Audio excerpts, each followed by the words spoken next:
सभा की अध्यक्षता कर रहे राजद के जिला अध्यक्ष आदरणीय साहेब हुसैन अंसारी जी, मंच का संचालन कर रहे हमारे बड़े भाई ओजस्वी प्रभु यादव जी, आरजेडी मुख्य प्रवक्ता,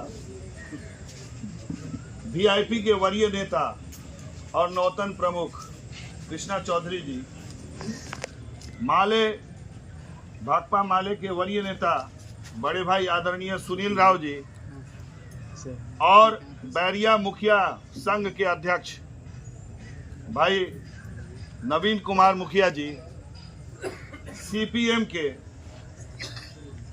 प्रभुनाथ गुप्ता जी, सीपीआई के बड़े भाई बबलू दुबे जी,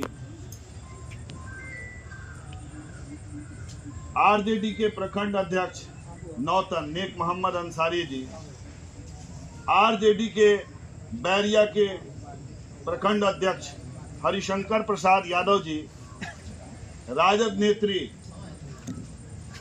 बड़ी बहन नीलम सिंह जी, राजदेव चौधरी जी, प्रदेश नेता आरजेडी कमलेश यादव जी, हमारे अभिभावक रामजी प्रसाद यादव जी, साहेब यादव जी, मोहन प्रसाद चौरसिया जी, बड़े भाई आरजेडी विधिज्ञ संघ के अध्यक्ष श्री राजेश यादव जी और इस परिसर में उपस्थित महागठबंधन के हमारे सारे ऊर्जावान साथियों, मैं अमित गिरी आप सबका अभिनंदन, वंदन और स्वागत करता हूं।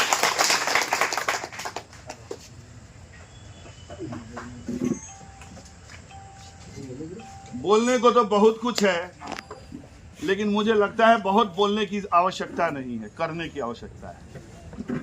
मुझसे पहले मेरे राष्ट्रीय नेता ने और इस जिला के सारे अनुभवी नेताओं ने और नेत्रियों ने, नेत्री हमारी बड़ी बहन ने सब कुछ कह दिया है, मेरे लिए कुछ नहीं बचा।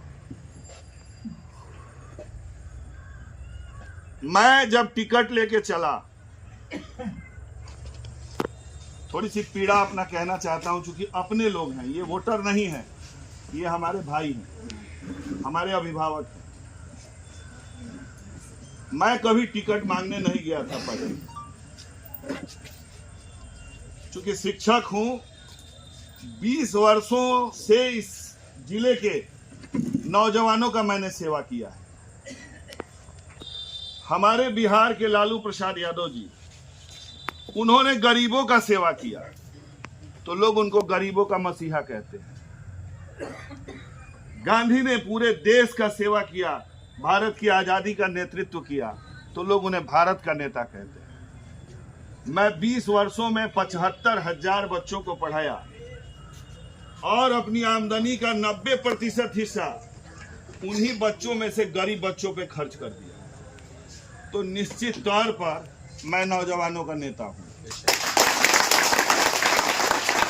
कहीं ना कहीं उन नौजवानों का साथ, उनकी आवाज, क्योंकि मैंने कभी टिकट मांगा ही नहीं था, मुझे इस जगह तक लाने का प्रयास किया और पहुंचा भी दिया।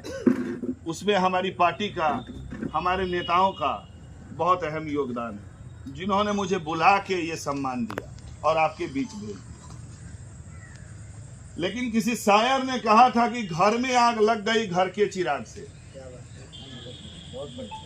कई दफा हम लोग चिराग जलाते हैं कि घर रोशन हो जाए, और वही चिराग जो है घर में आग लगा देती। मैं वहां से टिकट लेके चला और लोगों ने मेरे बारे में आनंद फानंद में क्या एक परसेप्शन क्रिएट कर दिया। लोगों के बीच में ये अनाउंस कर दिया कि अमित गिरी जो है वो सांप्रदायिक है, अमित गिरी जो है वो भाजपा का आदमी है। तो इस मंच के माध्यम से आप सबों को मैं ये कहना चाहता हूं, क्योंकि कार्यकर्ता अपने प्रत्याशी का वकील होता है, और वकील मुजरिम से एक एक बात जानता है, तब वो कोर्ट में जनता के बीच में दलील देता है। मैं अगर 1 सेकेंड के लिए भी कभी भाजपा या आरएसएस का मेंबर रहा हूं, ये कोई साबित कर दे तो मैं जीतने के बाद भी इस्तीफा दे दूंगा। मेरे दादा बहुत सारे लोग मुझसे पूछते हैं ये कब का कांग्रेसी है। अरे भाई, तुम आजादी के बाद के कांग्रेसी हो। जब सरकार बनी तो सत्ता सुख लेने के लिए तुम कांग्रेसी बने। मेरे दादा जब भारत गुलाम था तो गांधी जी के साथ जेल काट के और स्वतंत्रता सेनानी के रूप में इस भारत में उनका नाम दर्ज है। मैं उस दादा का पोता हूं। मेरे पिताजी कभी राजनीति में नहीं रहे। मैं एक बार एक राजनीतिक दल का हिस्सा रहा हूं। चूंकि अपने लोग हैं तो अपने विषय में बताना है। मेरे पिता कभी पॉलिटिक्स में नहीं रहे। मैं एक दफा राष्ट्रीय लोक समता पार्टी, जो कि उस समय महागठबंधन की हिस्सा हुआ करती थी, आदरणीय उपेंद्र कुशवाहा जी के साथ तब मैं था। और आज अपने घर में फिर से मैं कांग्रेस का हिस्सा हूं।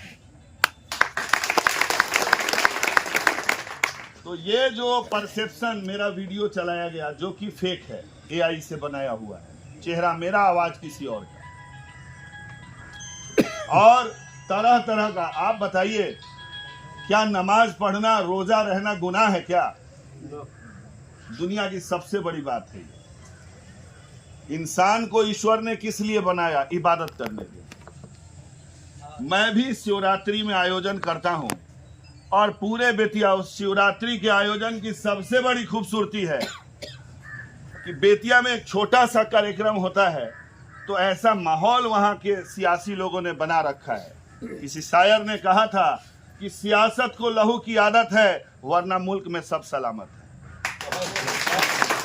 ये सियासी लोग एक छोटे से मुहर्रम के जुलूस में, एक छोटे से ताजिए के जुलूस में, एक छोटे से महावीरी के जुलूस में ईटा पत्थर चलवा देते हैं ताकि हम लोग आपस में लड़ते रहे और इनकी नाकामी जो है, ये इन्होंने जो काम नहीं किया, जो लूट खसोट मचाया, वो दब जाए, वो छुप जाए।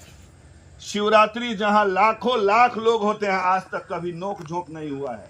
उसका कारण है उसमें आधे लोग अल्पसंख्यक होते हैं और आधे बहुसंख्यक। राहत इंदौरी साहब ने कहा था कि सरहदों पे तनाव है क्या, लगता है चुनाव है क्या। इस तरह के वीडियो लोगों ने पहले नहीं चलाया। जब मैं टिकट लिया उसके बाद ये चलाया गया। मेरे जिंदगी के एक पहलू को लोगों ने दिखाया कि ये शिवरात्रि का आयोजन करते हैं। एक दूसरा भी पहलू है कि ये रमजान में 29 दिन रोज 500-400 लोगों का इफ्तार का आयोजन करते हैं। ये किसी ने नहीं बताया क्योंकि उनको मुझे बदनाम करनी थी।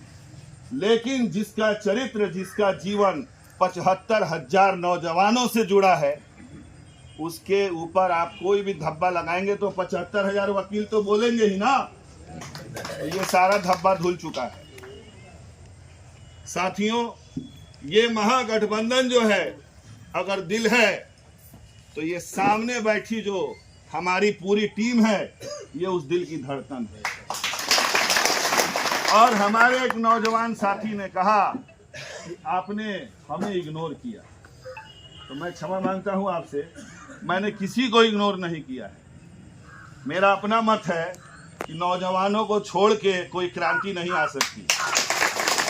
किसी शायर ने कहा था कि तुम में वो ताकत है कि दुनिया को बदल सकते हो, तुम में वो हिम्मत है कि नदियों को मोड़ सकते हो। हम तो ठहरे झील की पानी के तरह ठहरे हुए, तुम तो दरिया हो, बहुत दूर निकल सकते हो। आपको दरकिनार करके संजय भाई हम लोग चुनाव नहीं जीत सकते। बाकी हमारे सीपीआई के बड़े भाई बबलू दुबे जी ने एक कंप्लेन किया था। अनुभव नहीं था राजनीति, गलतियां हुई हैं, मैं आपसे क्षमा प्रार्थी हूँ। और पिछले 3 दिनों से उस गलती की सुधार हो गई।